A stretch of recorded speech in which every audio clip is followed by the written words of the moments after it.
HotToads.com had already existed since 2000.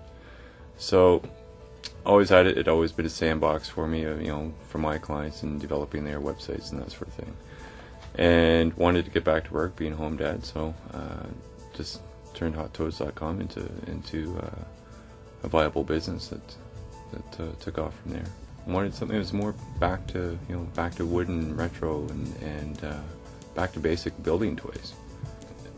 We know that there's a huge need in the Maritimes for enabling toys, and in Canada, and knowing that there was a huge void, and we were doing so much online shopping looking for those products, that we knew that if we're a smaller village, smaller town, smaller underpopulated area, that other Canadians and parents across Canada were also seeking those needs as well.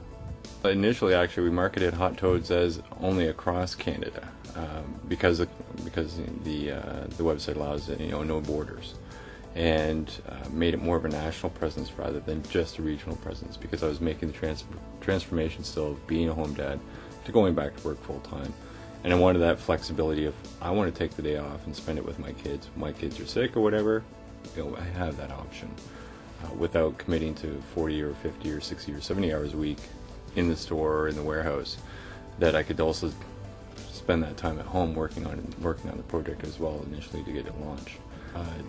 Don't have to spend a whole lot of money to get ranked in search engines.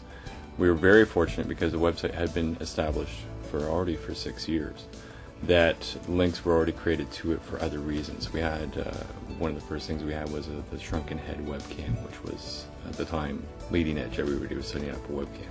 We just happened to have the first one, and so we already had about 300 links coming into the website initially referenced to that particular page. It was a bit of a gimmick. It worked. It no longer exists. Now we have a webcam doing something else. We feature a product on that webcam. So that did help in the rankings, but getting Hot Toads ranked as a toy store took quite a bit more energy. Initially, we spent about 140 to 160 hours setting up our links, keywords, and that sort of thing back in 2000, 2001. I probably doubled that again in terms of getting correct keywords, researching my keywords, and integrating those not into the main page, but into every single page on the website, so that with whatever search engine it might be, Google or Yahoo or MSN, searches through that and sees that relevant content on each and every single page. If you leave it static, it will not go anywhere. It'll stay static, and it will eventually, you'll see it go down in rankings on any search engine. It's continually optimized. We clean up the words, the spelling in particular. Linking, I spend less and less time requesting links from other sites. If it is linked from another site, we want to make sure that that's relevant content back to our site, related to our site, whether it's for children or toys or product manufacturer, whatever it might be. If we find a new manufacturer, we automatically ask for that link in the paperwork when we're initially setting up the account, so we get featured right away. That's critical, because we're creating a link back to them as well. So linking time, I would say maybe over the course of the year, probably about 30 or 40 hours.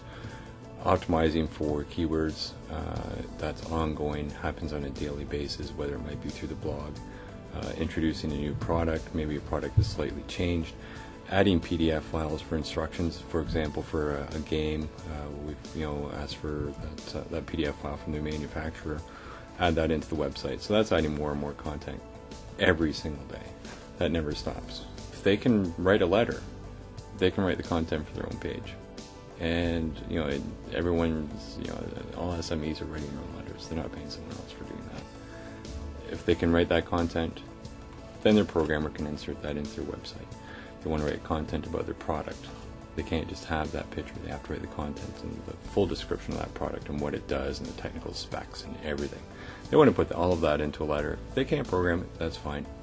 Pay the programmer there to do that and look after them. If they've got someone in-house that can look after it, or find a CMS that will, that they can learn, has an easy learning curve, and spend a little bit of extra time in the evening figuring out how that works.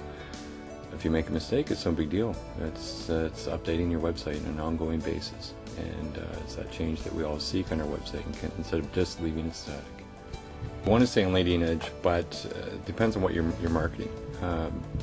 For toys and retail, having a Flash, for example, a Flash website is not going to work. For me, it's because it doesn't provide that content so easily for the search engines to be able to read through Flash images. I would rather have the text and keep it a little bit, what's the word, I guess dumbed down, but still definitely keeping on top of what the next leading edge website, whether it be CSS or PHP, back when PHP came in and that sort of thing, your next programming level, because technology of course is always evolving, and you don't want to leave it back for example in frames, or back when everybody thought that was so cool. It's not so cool anymore. I don't want to be a multimedia website. That's not what we're doing. We're not creating a glossy image. We're selling a product, and we want to make it as friendly as possible. Not everybody reads it, but a lot of people look at the pictures, and we try and balance the website, I guess, in that way, so that they can easily navigate. If they want to read through it, read all about the About Us and all of that sort of thing, it's there. Privacy policy, everything. That's all the content that's there. But try and keep it a little bit simpler. When I'm writing a description, I want to make sure that I mention the manufacturer. I want to make sure that I mention that what the product is made out of. Whether it's a game or a toy or a building toy or a book or whatever it might be. Those basic element keywords that search engines are looking for, I make sure are in every single description. Of course, I can't write every description, so I use a lot of the descriptions from the manufacturers because they're already optimized for that product. So I'm not going to, when you've got 2,000 different products and more coming in every day, sometimes you don't have the time to optimize it the way you want to. But over time, I'll go back to that product next week, review it again, add the changes that I need to for where it's made or what it's made out of and that sort of thing, and add to that content. Then of course Google, because we're getting spidered almost every single day, if not every day, looks at that and sees that those changes are happening and keeps it current and keeps us up in the rankings.